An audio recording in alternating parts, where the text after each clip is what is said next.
Alhamdulillahi wa kafa, wa salatu wa salamu ala nabiyil Mustafa, ya ibadallah, assalamu alaikum wa rahmatullah. Frères et sœurs de la foi, l'année scolaire 2018-2019 est presque achevée. Les établissements sont vides d'élèves, les classes sont fermées et les cours arrêtés. Ce sont les vacances. Après une année d'intenses activités scolaires couronnées par des évaluations, l'heure est au repos. Mais s'agit-il d'un repos total? En réalité, comment bénéficier de ces vacances scolaires? Réponse dans cette émission des victimes de l'islam.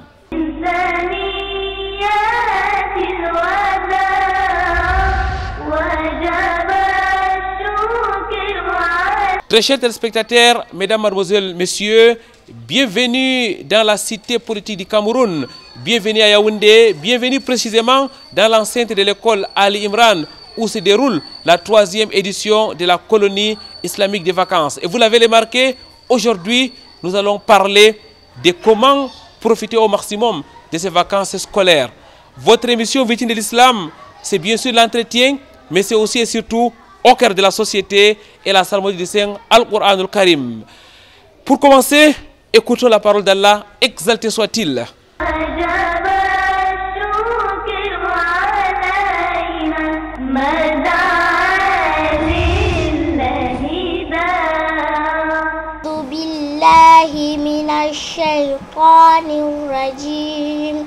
Bismillahirrahmanirrahim.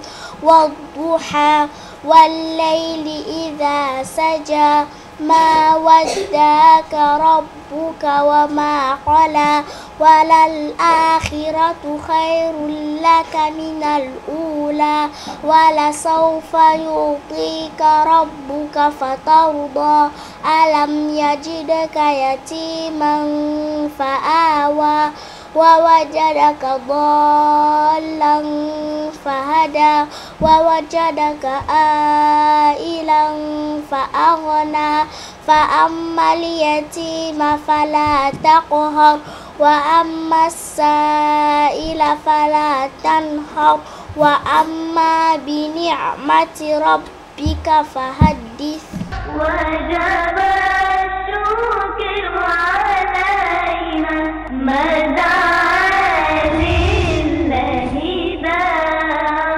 Rabbi Shira li Sadri, wa yassir li Amri, wahlul uqdatan min lisani yafqahu qawli. Mesdames, mademoiselles, messieurs, une fois de plus, ahlan wa sahlan wa marhaban bikoum. Bienvenue dans l'enceinte de l'école Ali Imran. Nous sommes en Gousso, nous sommes dans la cité politique du Cameroun. L'école Ali Imran qui organise ainsi la 2e édition de colonie islamique des vacances. Nous profitons, mesdames, mademoiselles, messieurs, de notre présence à cette colonie pour produire cette émission. Le thème qui sera abordé aujourd'hui, c'est comment réussir ces vacances. Avec nous pour aborder ce thème, un enseignant, Cheikh Abbassi Sadou, il est le vice-directeur de l'école Al-Haramain du complexe islamique de Chinga. Il est par ailleurs fondateur de Madrasatul Huda ici à Gousso. Assalamu alaikum wa rahmatullahi wa barakatuh, ya Oustas. Wa alaikum salam wa rahmatullahi wa barakatuh. Cheikh, nous allons aujourd'hui parler des vacances. C'est une question qui préoccupe tous les parents. Les élèves sont désormais à la maison. Ils vont passer plusieurs semaines et même plusieurs mois. Quelle est donc la conduite à tenir? Quel est le comportement à adopter? Comment occuper les enfants pour que, au bout de cette période, ils soient davantage édifiés et dans le domaine islamique, mais aussi dans d'autres domaines. Mais avant toute chose, on va d'abord s'accorder sur la définition des vacances. Qu'est-ce qu'on doit comprendre par vacances, Cheikh Abbassi Sadou? Dans le terme vacances, il faut d'abord voir le vide. Donc, sur le plan administratif, quand on parle d'un poste vacant, bon, c'est un poste qui n'est pas occupé. Donc, il y a un vide de ce côté-là. Mais sur le plan purement pédagogique et scolaire, quand on parle de vacances, on peut définir ces vacances-là comme étant la période de l'année où les programmes d'enseignement n'ont rien prévu comme activité. Donc, on peut peut-être s'en tenir à cette définition-là. Donc, c'est la période de l'année scolaire au cours de laquelle les programmes d'enseignement n'ont rien prévu comme activité. Donc, ça correspond un peu à la période dans laquelle nous nous trouvons, puisque dans pratiquement tous les établissements qui exploitent les programmes officiels du gouvernement, qu'on appelle curricula, donc dans tous ces établissements-là, les programmes ont déjà été enseignés en totalité est exploité en totalité. Et puis bon, les enseignants, tout comme surtout les élèves, sont déjà effectivement en période de repos, c'est-à-dire une période dans laquelle il n'y a pas de façon officielle des enseignements qui doivent être conduits. Donc cela n'empêche qu'il y ait d'autres activités auxquelles à la fois les enseignants et les enfants peuvent se consacrer, bien évidemment. Repos pour les activités scolaires, vous l'avez dit, Cheikh Abbassi Sadou, quelles sont donc les occupations des jeunes en général pendant les vacances? Bien, pendant les vacances, comme vous venez de le dire si bien, donc la première des choses, c'est d'abord le repos, effectivement. Donc l'enfant, pendant une période de 9 mois globalement, l'enfant a eu à être soumis à des activités intensives, qu'elles soient intellectuelles, qu'elles soient physiques ou autres. Donc pendant cette période, il faut effectivement que l'enfant puisse se reposer. C'est très important de le souligner à l'endroit des parents. Donc l'enfant doit vraiment reprendre des énergies au cours des vacances pour pouvoir affronter la nouvelle année scolaire avec beaucoup plus d'énergie. Bon, mais cela ne signifie pas que durant toute cette période-là, on doit interdire à l'enfant toute activité pour qu'il se repose exclusivement. Non. L'enfant peut être soumis à d'autres types d'activités, donc entre autres les loisirs. Donc les loisirs, quand ils sont bien encadrés, peuvent être une bonne occupation pour l'enfant pendant les vacances. Quand vous parlez de loisirs, vous faites allusion à quoi exactement? À la télévision, vous faites allusion au match de football, vous faites allusion au pique-nique? Voilà, ça couvre tout ce que vous venez de citer effectivement. Donc les loisirs, donc tout ce qui plaît à l'enfant, tout ce qui plaît où il n'y a pas véritablement un programme où l'enfant peut être peut-être évalué à la fin. Donc c'est un peu cela. Donc il y a des activités qui sont liées au sport, aux activités physiques. Donc l'enfant peut être soumis à des activités sportives avec une certaine légèreté tout de même en termes de, disons, de performance à atteindre ou alors d'évaluation, tout cela. L'enfant peut également profiter de cette période-là pour faire des sorties, des visites, des pique-niques, tout cela, en fonction des moyens dont disposent les parents, bien évidemment. Bon, et c'est également une période où il faut se consacrer, il faut aussi visionner. Bon, nous sommes au siècle des technologies, de l'information et de la communication. Donc, c'est aussi une période où l'enfant, toujours de façon bien encadrée, peut profiter du petit écran pour pouvoir visionner des programmes bien précis, des programmes qui puissent, à défaut de lui être utiles, au moins qu'ils ne lui soient pas nuisibles. Jazakumullahu khairan, à vous écouter, Cheikh Abbassi Sadou, il faut donc organiser cette période-là pour que les enfants sortent édifiés, qu'ils sortent renforcés de ces vacances. Oui, bien évidemment. Tout travail qui n'a pas été bien organisé, il est fort à parier qu'au bout du compte, on n'obtienne aucun résultat, ou tout au moins, ou bien au contraire, qu'on obtienne même peut-être des effets néfastes. Donc, bien évidemment, le parent doit effectivement organiser le temps de son enfant et organiser également les activités auxquelles cet enfant-là doit être soumis. Donc, ces activités, comme nous venons de le souligner, bon, il peut y avoir le repos, bien évidemment, mais aussi d'autres activités, d'autres loisirs, hein, dont les sports, comme nous l'avons souligné, les sorties, les visites, les voyages, mais également visionner. Donc, tout cela vraiment doit être organisé.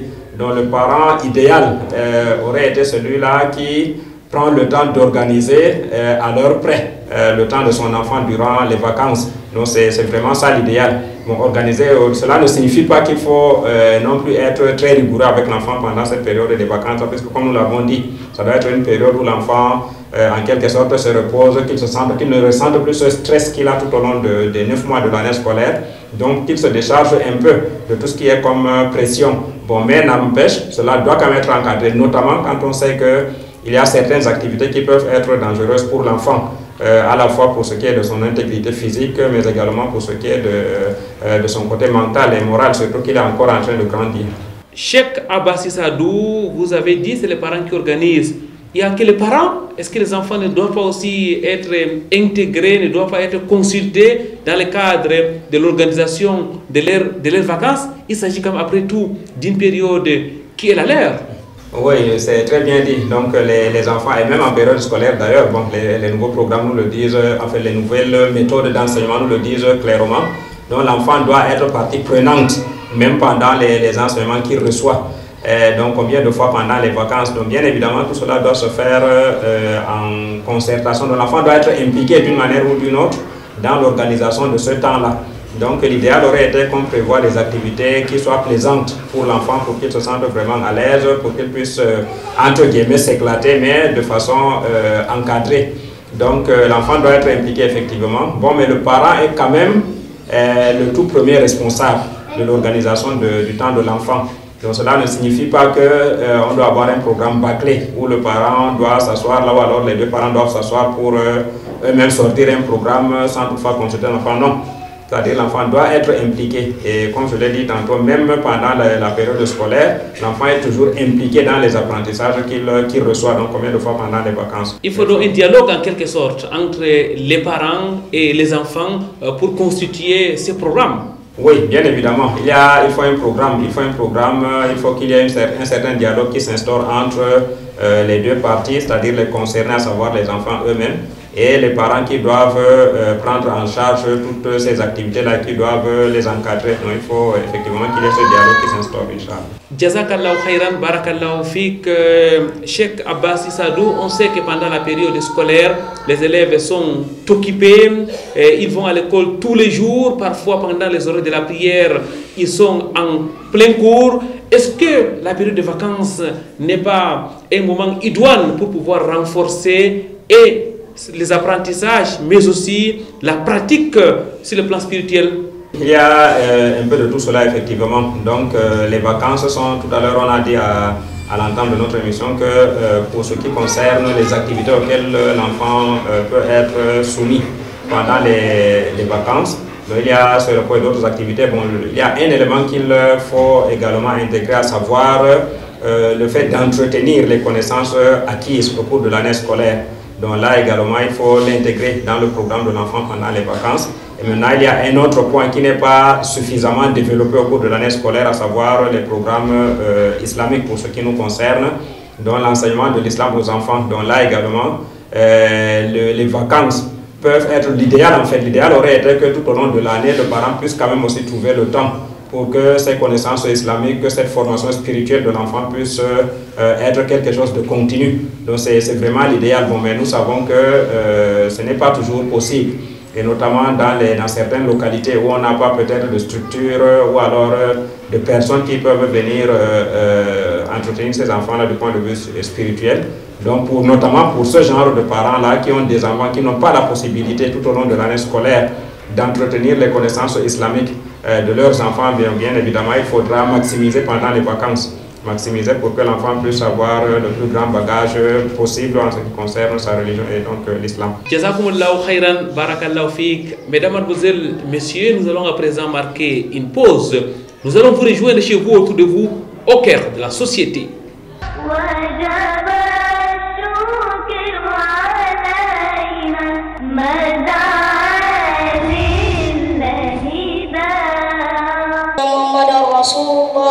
حي على الصلاة حي على الفلاح قد قامت الصلاة قد قامت الصلاة الله أكبر لا إله إلا الله الله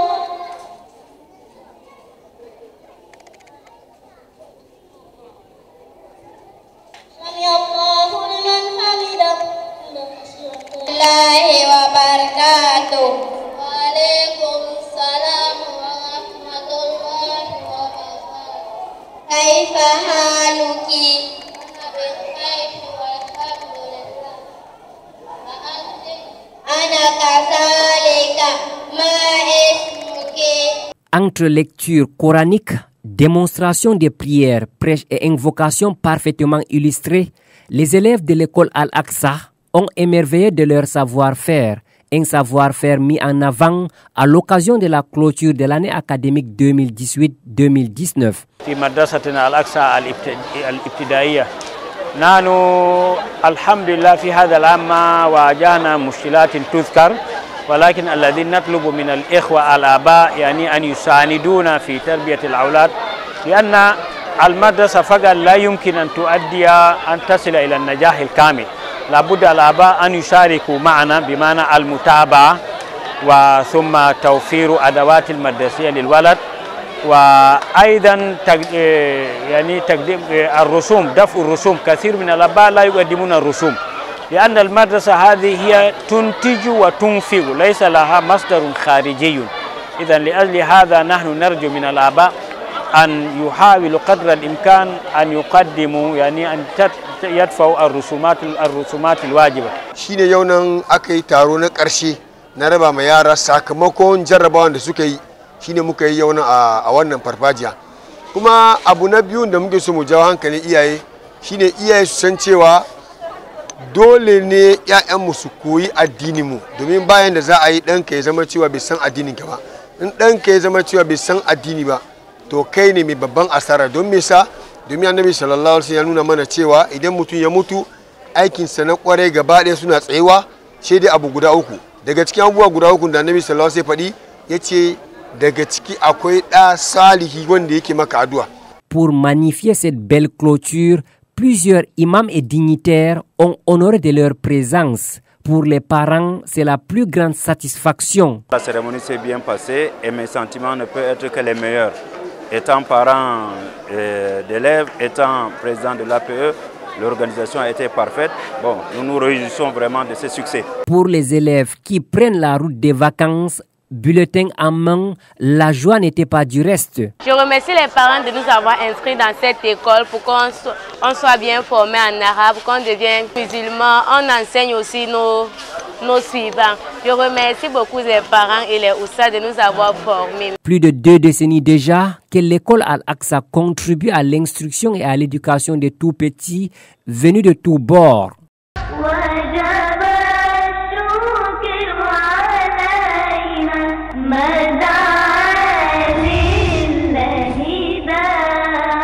Du cœur de la société, mesdames, mademoiselles, messieurs, nous revenons dans l'enceinte de l'école Ali Imran. Nous sommes en train aujourd'hui de parler de comment réussir ces vacances. Nous sommes en compagnie de Cheikh Abbassi Sadou.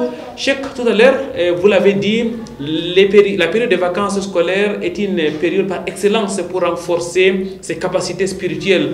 Où doit-on donc apprendre l'islam pendant ces vacances? Bon, les endroits idéaux pour cela, c'est bien évidemment des structures qui sont déjà installées, qui ont une certaine compétence, une certaine capacité de connaissances bien assises pour pouvoir s'occuper de cela. Donc ça, c'est l'idéal.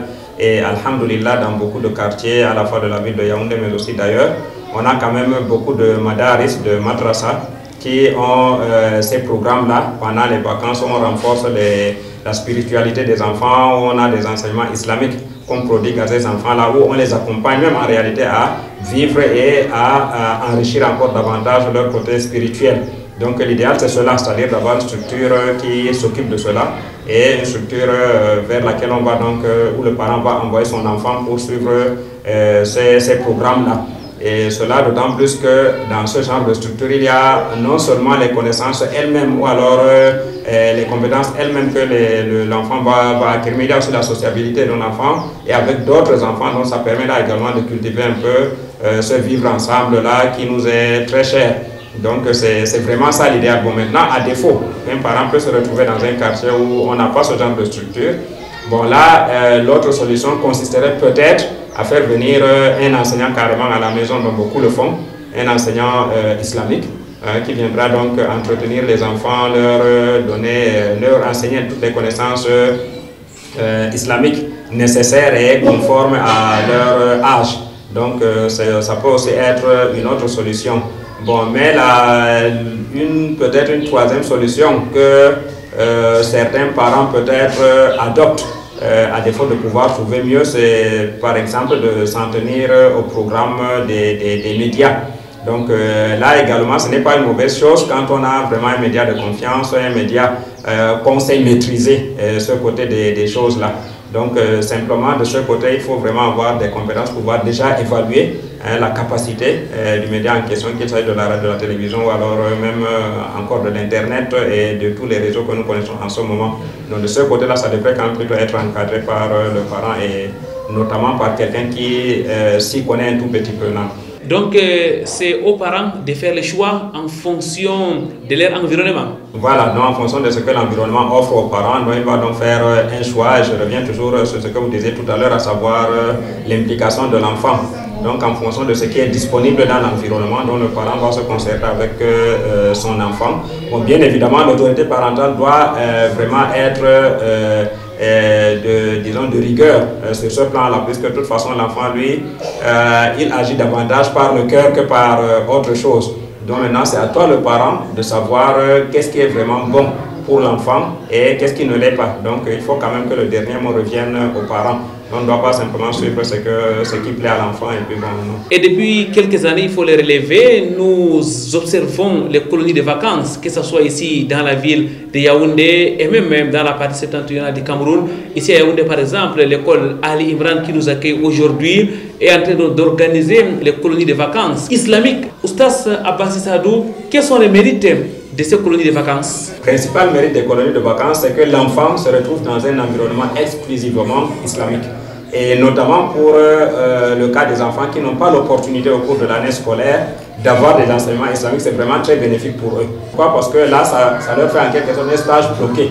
Donc pendant une période d'1 mois ou de quelques semaines, de toute façon, l'enfant n'aura qu'à vivre l'islam. C'est-à-dire, bon, bien sûr, avec les loisirs, parce que bon, là également, généralement, quand on parle d'islam, il y en a qui voient davantage des interdits qu'autre chose. Non. Dans l'islam, il y a aussi suffisamment de loisirs au sein de l'islam, et notamment quand on a affaire aux enfants. Donc, le principal mérite, c'est que ces enfants-là soient enfermés, en quelque sorte, dans un environnement qui ne va que leur donner cette formation-là. C'est-à-dire qu'il y aura non seulement des connaissances qu'ils vont acquérir, mais également des attitudes. C'est-à-dire quand l'enfant passe toute la journée, toute la nuit, en un lieu, avec un programme bien précis, il n'y a pas meilleure façon vraiment de former cet enfant-là. Ça veut dire que les enfants ont à la fois la théorie, mais aussi la pratique? Bien évidemment, donc là, il y a la théorie qui leur est enseignée, mais ils s'entraînent également à mettre en pratique ces enseignements-là avec l'accompagnement bien évidemment des différents enseignants et des encadreurs de la structure. Oustaz Abbassi Sadou, qu'est-ce qu'on enseigne? Quelles sont les activités d'ailleurs qu'on observe dans ces colonies de vacances en général? Donc il y a les enseignements islamiques qu'il faut souligner. Bon, chaque structure s'organise. Quand vous parlez d'enseignement islamique, vous faites allusion à quoi? C'est la mémorisation du Coran, c'est le tawhid qu'on enseigne aux enfants, c'est les ablutions, c'est la prière, ou bien c'est un peu de tout? Quand on parle d'enseignement islamique, il y a en fait beaucoup de choses. Mais globalement, on peut résumer tout cela en 3 grandes catégories d'enseignement. Il y a les enseignements liés à la croyance, c'est-à-dire au dogme. C'est-à-dire qu'est-ce qu'il faut croire en tant que musulman. Donc il y a maintenant des enseignements qui sont liés au rite, c'est-à-dire en tant que musulman, ou alors quelles sont les pratiques islamiques qui nous ont été prescrites par l'islam, comme la prière et tout le reste. Maintenant, il y a tout le côté comportemental, tout le côté attitude envers soi, envers l'autre. Donc globalement, c'est tout cela. Maintenant, en termes de discipline, nous avons entre autres le tawhid, donc qui enseigne dans le dogme qu'est-ce qu'il faut croire en tant que musulman. Donc nous avons le fiqh, qui est traduit généralement par la jurisprudence, donc qui explique un peu comment mettre cet islam-là en pratique, ou alors quels sont les différents cultes, quels sont les différents rites, quelles sont les différentes pratiques qui nous sont prescrites par des exemples tels que les 5 prières quotidiennes, le jeûne du mois de Ramadan, et ainsi de suite. Donc, et à côté de cela, il y a, donc, comme je le disais, tout ce qui forme le comportement de l'enfant, le côté mental de l'enfant. Donc là, il y a plusieurs disciplines qui peuvent entrer là-dedans. Il y a celle qu'on appelle par exemple l'adab ou l'akhlaq. Donc ça peut aussi être l'enseignement des hadiths, et ainsi de suite. Jazakumullahu khairan, Cheikh Abbassi Sadou, barakallahu fik. Aujourd'hui, nous l'avons dit, il y a beaucoup de structures qui organisent les colonies de vacances au Cameroun. À votre avis, vous en tant qu'enseignant, en tant qu'observateur de la société, quels sont les critères de choix d'une bonne colonie de vacances islamique pour les enfants?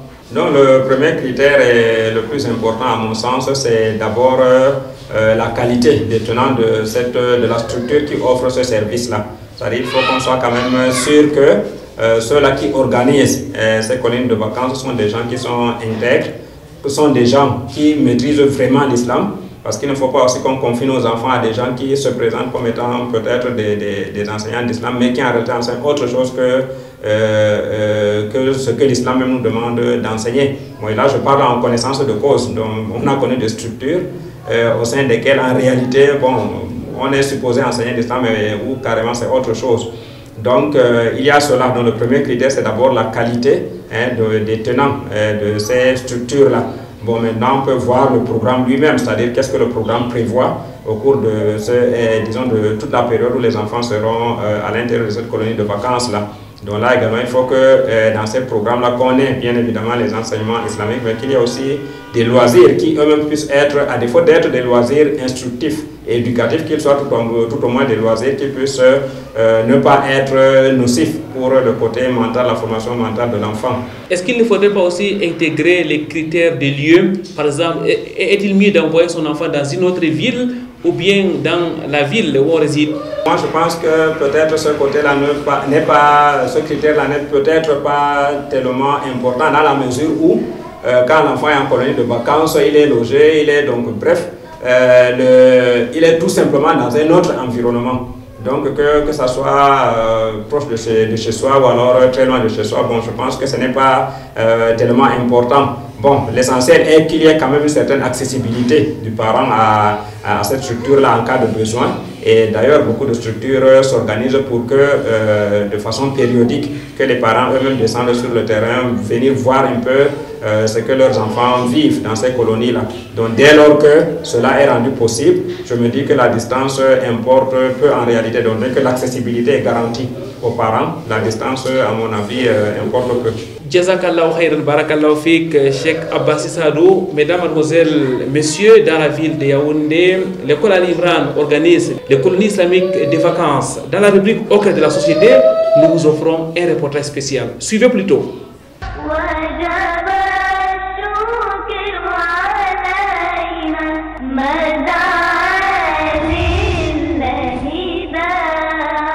Pour la troisième année consécutive, la Madrasatul Ali Imran de Ngousso à Yaoundé vibre au rythme des colonies de vacances. Cette initiative de l'association Kautal Barakat vise à optimiser islamiquement les vacances scolaires. La colonie de vacances, c'est une série d'activités de loisirs destinées aux jeunes mineurs.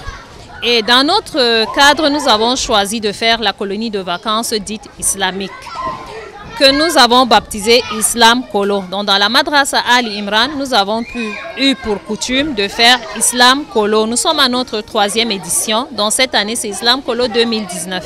La particularité de la colonie de vacances dite islamique, c'est qu'en plus des activités de vacances, des activités d'animation et de loisirs, nous avons apporté les activités pédagogiques et d'éducation islamique. Donc, la colonie de vacances islamique se veut dans l'éducation islamique, l'éducation spirituelle des enfants. Donc, dans nos modules, nous avons introduit les enseignements du Coran, dont la lecture et la mémorisation du Coran. Maintenant, dans l'éducation, nous avons donc mis la morale et la culture islamique. Tout tourne autour de la religion. Donc même les activités ludiques que nous avons, nous faisons des activités ludiques en tirant des leçons islamiques. Des activités riches et variées dont l'apprentissage de la parole d'Allah exalté soit-il. À l'heure du Coran, c'est du sérieux. On lit, on répète sous l'œil très vigilant de l'encadreur. Nous sommes subdivisés par niveau. Nous avons le niveau préparatoire qui consiste à la lecture simple et ceux qui ne savent pas également lire. Et nous avons également un autre groupe, un autre niveau qui est consacré à la mémorisation du Coran. Je m'appelle Fatima Oumolhaï Ibrahim. J'ai 8 ans. Je fais le CE1. Je suis venue ici pour apprendre le Coran. Je lis le Coran, l'arabe. Je fais du bricolage. Je suis content. Je suis émerveillée. Je m'appelle Ibrahim Daoud. J'ai 11 ans. Je suis en 6e. Et je suis ici pour apprendre à lire le Coran et l'arabe. Et j'aime être ici là parce que nos oustas sont gentils avec nous et nous enseignent bien. Et que nous apprend bien la langue arabe avec des petits jeux. Assalamu alaikum wa rahmatullahi wa barakatuh. My name is Fauzia Mahmoudou. Je suis venue pour apprendre ma religion. Je suis venue pour lire le Coran avec le tajwid. Et je suis aussi venue pour parler la langue arabe. Je m'appelle Saïda Inna Aïssatou, je viens de Douala. Nous avons aussi des petits jeux et des petites activités que nous aimons. J'aime Islam Kolo parce que ça m'aide à apprendre ma religion, à avancer. Les cours de langue arabe ne sont pas du reste. Un jeune enseignant qualifié apprend ses élèves à lire et à écrire la langue de révélation du Coran. Nos objectifs ici, c'est ce que les enfants apprennent à lire, à bien écrire l'expression orale comme expression écrite. Parmi ces élèves, nous avions 2 catégories, les plus grands parmi eux et nous avions les plus petits. Pour les petits, ils apprennent tout simplement à écrire et à déchiffrer certaines lettres en arabe et à mémoriser certains kalimat. Et pour les grands, apprendre à lire, à bien écrire et en même temps à avoir l'expression orale. Nos impressions par rapport à ces élèves, ils sont vraiment brillants, alhamdulillah.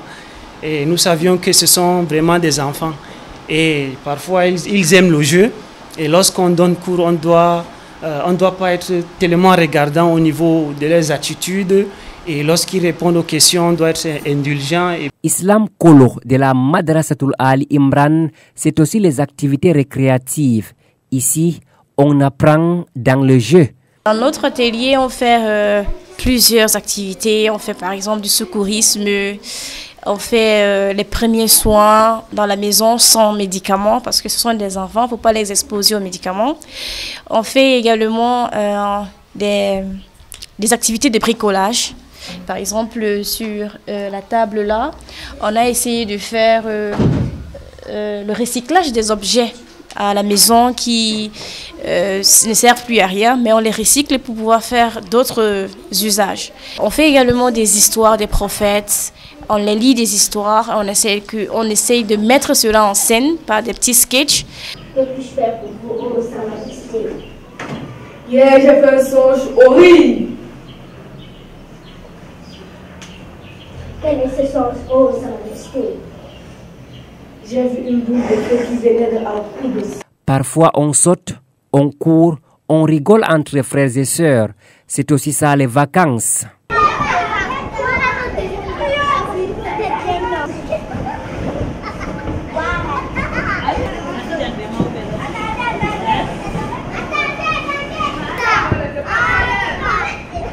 C'est donc des journées colorées que vivent des enfants, du réveil jusqu'au sommeil, un programme précis est établi pour atteindre les objectifs fixés. Nous avons reçu jusqu'à 25 apprenants tout en sachant que nous avons simplement arrêté les inscriptions parce que la demande était grande. Mais vu que nous évoluons dans un espace réduit, dans un cadre limité, nous avons donc le nombre de places très restreint, très limité. Nous ne pouvions pas aller au-delà. Nous avons plusieurs encadreurs.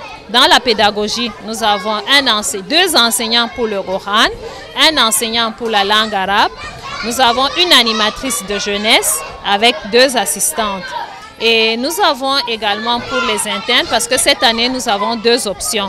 L'option en internat, ceux qui viennent de l'extérieur, dont les enfants passent toute la journée dans la madrasa, et d'autres qui viennent de 8h à 16h, ils rentrent. Donc pour ceux qui sont en interne, nous avons également des encadreurs de nuit, donc deux encadreuses de nuit qui sont là en permanence avec eux.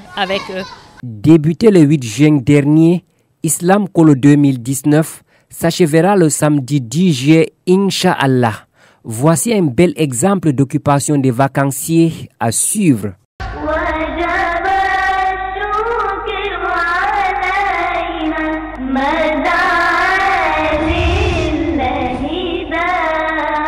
Le déroulement de la journée de la colonie de vacances islamiques à la Madrasa Ali Imran, ça commence dès 5 heures au réveil pour ceux qui sont internes ici. Dès 5 heures, il y a le réveil, la prière, la récitation de quelques askars, la révision de ce qu'ils ont appris du Coran, donc tout ça le matin, et cela, ça va jusqu'à 6h30.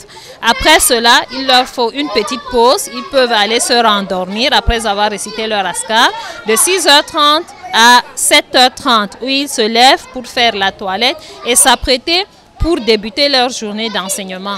Et à ce moment-là, à 8h30, les enseignants du Coran arrivent dans les cours de la matinée de 8h30 jusqu'à 12h30. Ils ont le Coran et la langue arabe.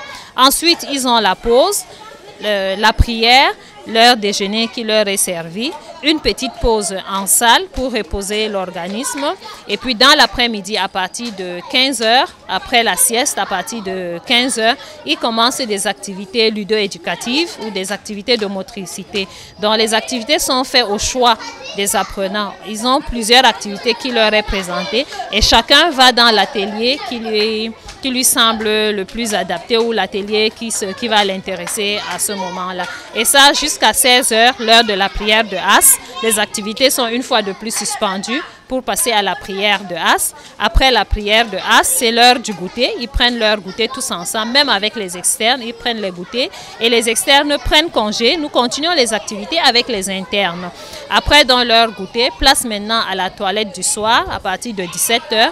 Et 17h jusqu'à 18h, ils font leur toilette et ils s'apprêtent pour la prière de Maghrib. Une fois Maghrib, l'appel de Azan fait à Maghrib, nous aménageons la salle qui fera office de la mosquée. Ils font leur prière à 18h30. Après la prière de Maghrib, ils ne se lèvent pas, ils continuent. Maintenant, ils font la révision du Coran avec leur enseignant qui revient le soir pour faire la révision de 18h jusqu'à 19h, l'heure de Isha. Ils arrêtent seulement après l'appel de l'Azan de Isha. Ils font la prière de Isha avec leur enseignant. Maintenant, 19h30 à 20h, c'est l'heure du dîner. Ils prennent leur dîner ensemble.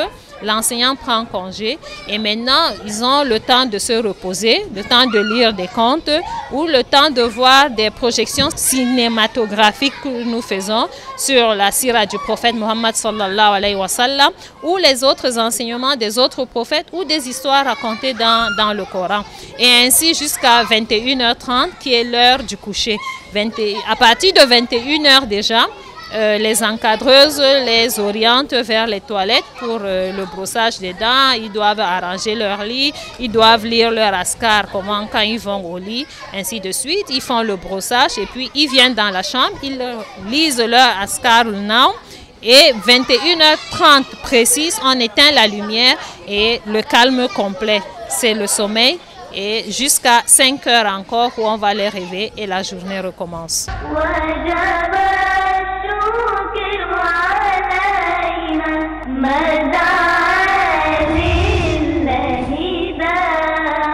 Alhamdulillah, piété et gloire à l'exalté soit-il, les maîtres des cieux et de la terre. Cheikh Abbas Issa Sadou reste notre invité. Mesdames, Mademoiselles, Messieurs, nous sommes en train de parler de comment profiter au maximum des vacances scolaires. De long en large, nous sommes revenus sur le comportement à adopter. Nous avons parlé de la spécificité des enseignements islamiques, des programmes qu'il faut avoir pour ces enfants pendant cette période. Cheikh Abbas Issa Sadou, lorsqu'on regarde notre société, il y a aussi beaucoup d'exagérations. Quelles sont ces exagérations selon vous lorsque vous regardez notre Oumma?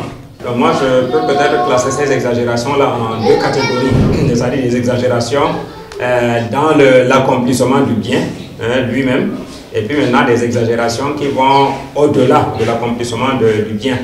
Donc quelqu'un peut avoir une action qui soit en principe bonne, mais dans laquelle il exagère.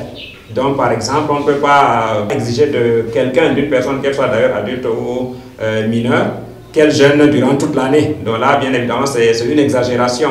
Donc bien que le fait de jeûner soit un acte de bien, donc le fait d'exagérer dessus n'est pas bien. Donc c'est pour cela que l'islam nous prescrit justement le juste milieu. Donc la Prophète nous a dit dans plusieurs hadiths d'ailleurs que l'islam nous prescrit d'être juste au bon milieu et de ne pas exagérer. L'islam n'aime pas, dans un hadith il a dit en substance,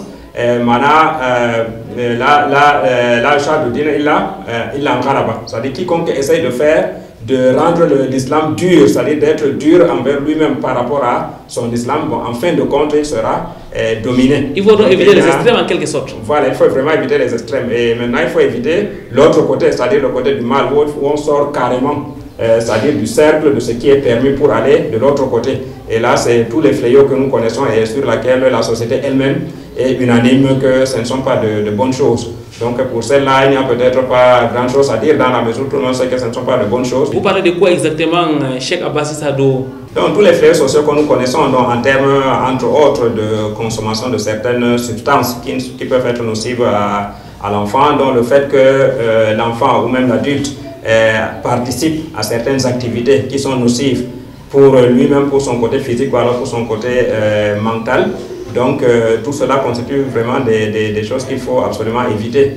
Donc c'est à cela que je fais un peu allusion, c'est-à-dire on doit encadrer l'enfant de telle sorte qu'il ne puisse pas traverser pour aller carrément de ce côté où, à force de vouloir, disons, se mettre à l'aise, on se retrouve dans des pratiques qui sont complètement nocives pour la santé physique et mentale de l'être humain. Il faut donc éviter les péchés en général, éviter les libertinages, éviter les boîtes de nuit, éviter d'écouter la musique de long en large, éviter de s'habiller n'importe comment. C'est cela, Cheikh Abbassi Sadou? Oui, bien sûr, il y a tout cela. Bon, je ne voulais pas entrer dans ces détails-là parce que par pudeur, certaines choses, il vaut mieux ne même pas les évoquer. Bon, il y a vraiment tout ce que vous venez de citer, c'est-à-dire tous les péchés qui ont trait à la fois de l'être humain, à son côté mental, mais également des péchés qui sont des péchés en termes d'action que l'être humain commet et qui peuvent avoir un effet négatif, ou alors des choses qui sont tout simplement interdites par Allah, sans même qu'on comprenne pourquoi ces choses-là nous sont interdites. Donc dès lors que nous acceptons Allah comme étant notre Seigneur, celui de qui notre vie dépend. Donc dès qu'il y a une interdiction, la première réaction du musulman, c'est d'abord de s'en interdire. Maintenant, sans même chercher à savoir pourquoi cela est interdit. Bon, maintenant, Dieu merci, alhamdoulilah, tous les interdits d'Allah sont quand même justifiés. Donc, dans certains cas, les justifications nous sont données dans le Coran ou dans la Sunna du prophète sallallahu alayhi wa sallam. Bon, dans d'autres cas, il y a des éléments qui nous permettent de comprendre pourquoi ces choses-là sont interdites. Bon, il y a aussi des choses sur lesquelles Allah s'est tu. Il nous les a interdites et puis il n'a rien dit dessus et on n'a pas un moyen de savoir pourquoi. Donc là également, il faut s'en interdire. Donc il y a les péchés. Donc tout ce qui est péché, vraiment, il faut tout simplement essayer de l'éviter au maximum, même si on ne comprend pas pourquoi cela est un péché. Comment y remédier donc, Cheikh Abbassi Sadou? Donc la principale arme, c'est bien évidemment l'éducation. Donc l'éducation, surtout quand on a affaire aux jeunes qui sont en train de grandir, donc à la fois le côté physique et le côté mental est en train d'être encore formé. Donc il n'y a pas vraiment mieux que l'éducation. C'est-à-dire qu'il faut éduquer l'enfant pour qu'il puisse vivre et grandir avec des idées, avec des comportements, des attitudes qui puissent vraiment être nobles. Donc c'est le meilleur moyen. Comme on l'a dit, il faut mettre tout en œuvre pour que cette éducation-là puisse être rendue possible. Donc parmi les moyens, il y a les structures elles-mêmes, il y a les encadreurs, donc il y a tout le matériel qu'on peut utiliser. Donc là-dessus, bon, l'idéal aurait été que quand on a posé par exemple la question à notre maman Aïcha radiallahu anha, quel était le comportement du prophète sallallahu alayhi wa sallam, il a dit le Coran. Donc son comportement c'est le Coran tout simplement. Donc l'idéal aurait été que comme qu'on étudie ce Coran là et qu'on essaie de le mettre en pratique, il n'y a pas mieux que cela. Bon, à défaut, on connaît quand même des personnes ressources qui sont là, qui encadrent, qui donnent vraiment l'éducation que l'islam veut qu'on donne à ces enfants-là pour qu'ils puissent grandir dans de bonnes conditions. Shukran lak, Cheikh Abbassi Sadou, barakallahu fik. Mesdames, Mademoiselles, Messieurs, nous nous acheminons vers la fin de cette émission. Cheikh Abbassi Sadou, tout au long de cette émission, vous avez demandé aux parents, aux élèves d'être organisés, d'être pointus dans leur journée. Vous avez demandé qu'on intègre les enseignements islamiques, qu'on révise les cahiers de temps en temps, qu'il faut avoir un temps pour les loisirs. Est-ce que ce n'est pas trop compliqué pour nos téléspectateurs? Oui, bon, c'est vrai, ça peut être un genre de fourre-tout qu'on a essayé de faire. Bon, mais quand on s'organise, tout cela vraiment est facile. Tout cela est tout à fait facile pour celui qui sait s'organiser et qui sait gérer son temps. Donc ça se fait vraiment de façon... D'ailleurs, quand on prend la période scolaire, pendant la période scolaire, il y a un peu de tout cela. C'est-à-dire dans la salle de classe, par exemple, l'enseignant s'organise pour à la fois transmettre les enseignements à l'enfant, à la fois encadrer leur comportement, à la fois faire un peu de loisirs, un peu de jeu avec eux.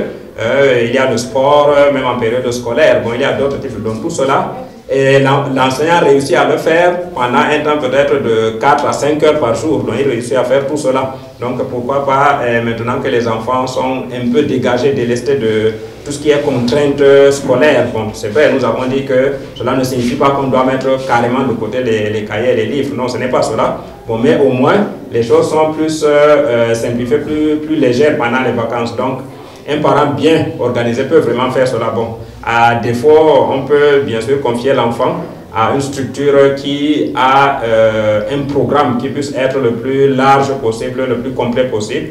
Bon, c'est notamment le cas, je suppose, ici à Ali Imran, où l'enfant reste avec les encadreurs du matin jusqu'au soir, c'est-à-dire 24 sur 24. Il est sous l'encadrement de gens bien versés dans ce qu'ils savent faire, des gens qui donnent les meilleures orientations possibles. Donc avec ce genre de personnel qui peut-être sont même des professionnels, donc on arrive vraiment à couvrir toutes ces activités-là sans que cela puisse être ressenti comme étant un poids pour l'enfant. Shukran lak, barakallahu fi, jazakumullahu khayran. Merci Cheikh Abbassi Sadou pour ces éclairages, qu'Allah vous récompense de la plus belle des manières. Nous retenons que les parents doivent donc s'organiser, ils doivent prendre les responsabilités dans le cadre de l'éducation de leurs enfants pendant ces périodes de vacances. Cheikh, quels sont les fruits des vacances bien organisées? Bon, là aussi, on peut peut-être le résumer en une chose, ce que j'appellerais le réarmement moral. Et le terme moral, je le prends à son double sens masculin et féminin. Et normalement, quand les vacances sont bien conduites, quand un enfant est soumis à un programme de vacances qui est vraiment efficace, à la fin de ce programme-là ou à la rentrée scolaire, il se retrouve à la fois bien enrichi du point de vue, disons, mental. Donc, il affronte la nouvelle année scolaire avec plus de personnalité, avec plus de force, avec plus de détermination. Et de l'autre côté, les vacances lui auront permis de former son côté moral, son côté comportemental. Donc tout ce qui concerne les choses interdites, il aura appris à les éviter pendant la période des vacances. Donc là également, ça lui permet d'affronter la nouvelle année scolaire avec des dispositions qui sont sûres, avec des capacités qui puissent être le plus sûr possible pour qu'ils puissent éviter tout ce qui n'est pas bien au cours de l'année scolaire. Donc à l'issue des vacances, l'enfant devrait donc avoir ce réarmement moral-là au double sens de la morale mais aussi du moral. Mesdames, Mademoiselles, Messieurs, nous arrivons pratiquement à la fin de cette autre émission des Vités de l'Islam. Qu'Allah vous récompense d'avoir été des nôtres.